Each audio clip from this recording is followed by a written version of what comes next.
Welcome to the Global WarWatch Network. Today, we're diving deep into something really fascinating and moving incredibly fast. China's commercial space sector. For years, we've mostly heard about the big state-led programs. Think Long March rockets, moon missions. But there's this other dimension, this commercial side, that's less talked about but is genuinely shaking up the global landscape. So this deep dive, we're going to unpack the incredible speed and scale of these advancements in China. What's driving it? And importantly, what are the implications for international competition? It's a shortcut, really, to understanding why this is definitely one to watch. Okay, let's get into it. So when we talk about China's space ambitions, President Xi Jinping's space dream often comes up, right? This goal for China to be the top space power by 2049, often focusing on the military side. But as we said, what's maybe less discussed but seems absolutely crucial for accelerating that whole ambition is all this commercial activity happening. So maybe you can start us off what's actually fueling this surge. Yeah, that's really the core question, isn't it? And it's fascinating how quickly this commercial sector has just blossomed. I mean, rewind just a decade to 2014.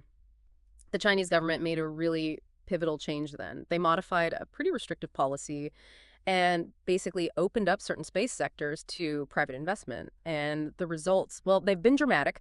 A 2021 European assessment said China was reportedly leading the world in just the sheer number of commercial space companies being set up.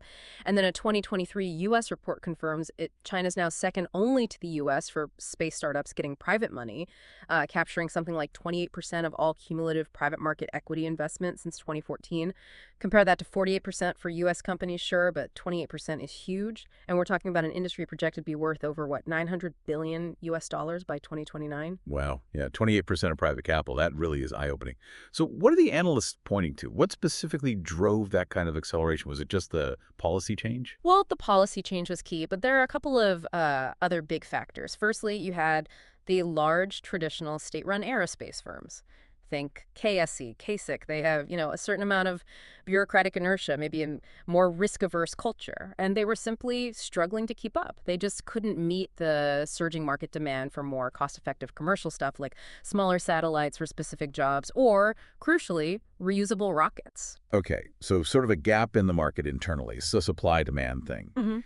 And was there an external push as well, something that really lit a fire? Absolutely. You can't ignore the impact of companies like SpaceX, seeing the Falcon 9 become reusable, seeing Starlink start to take shape. That served as both, well, inspiration and frankly a bit of a warning to Beijing. China clearly recognized that if it wanted to stay competitive in space, which is critical for military and civil interests, it needed its own fast-paced, maybe more risk-taking private sector. Right, so the stage was set. Policy changes opened the door, and then this mix of internal demand and external competition, like SpaceX, really pushed things forward.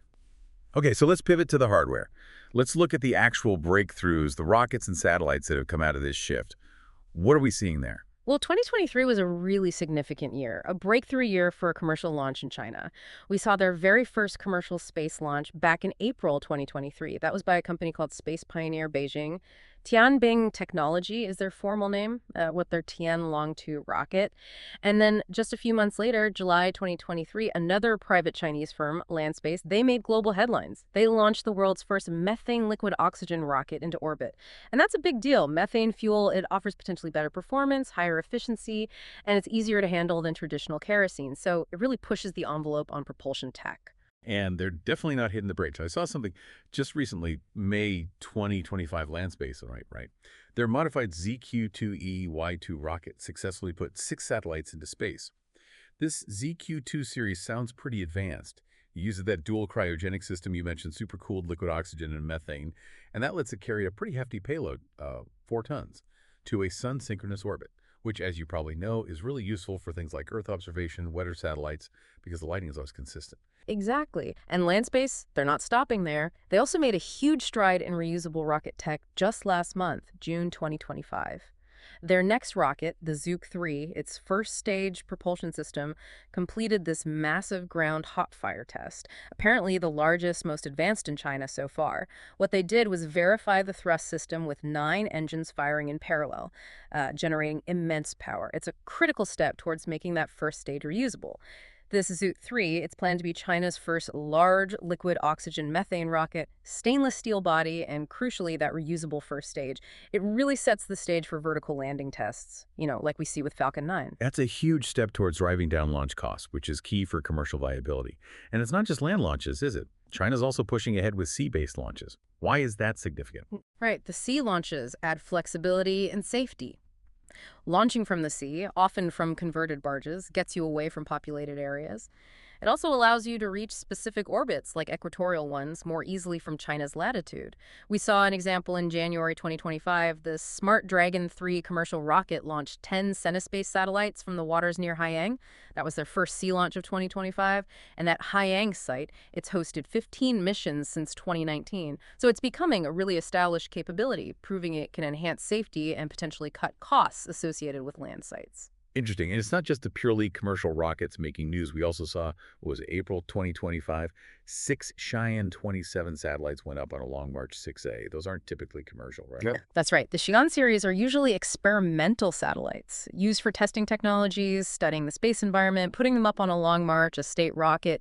It just underscores how this fits into China's broader national space strategy. It's not just about commercial launches. It includes accelerating everything: meteorological sats, telecoms, navigation, alongside those big flagship missions, lunar landings, asteroid sampling, Mars exploration. It's all interconnected. And the sheer volume is just staggering. China broke its own launch record in 2023.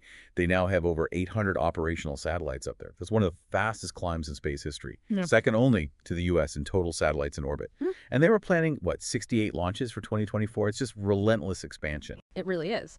Which naturally leads you to ask, how commercial are these activities, really, especially in the way we might think of it in the West?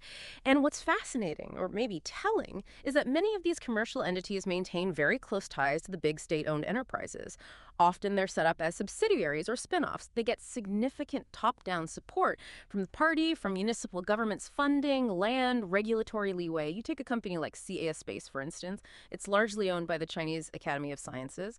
That definitely blurs the lines between purely corporate interests and national strategic goals. Right. So even with these companies labeled commercial, the state's hand is still very much on the tiller, maybe guiding things from behind the scenes. Which points directly to that policy we hear about Beijing's military-civil fusion, or MCF. The Chinese Communist Party has been pretty explicit that tech advancements made by civil and commercial companies must also help the military. There's even that 2017 National Intelligence Law, requiring, basically, all organizations and citizens to cooperate with state intelligence work if asked. And we've seen concrete examples of this fusion, haven't we? Like Spacey China, a commercial company, sanctioned by the U.S. Treasury in early 2023. Why?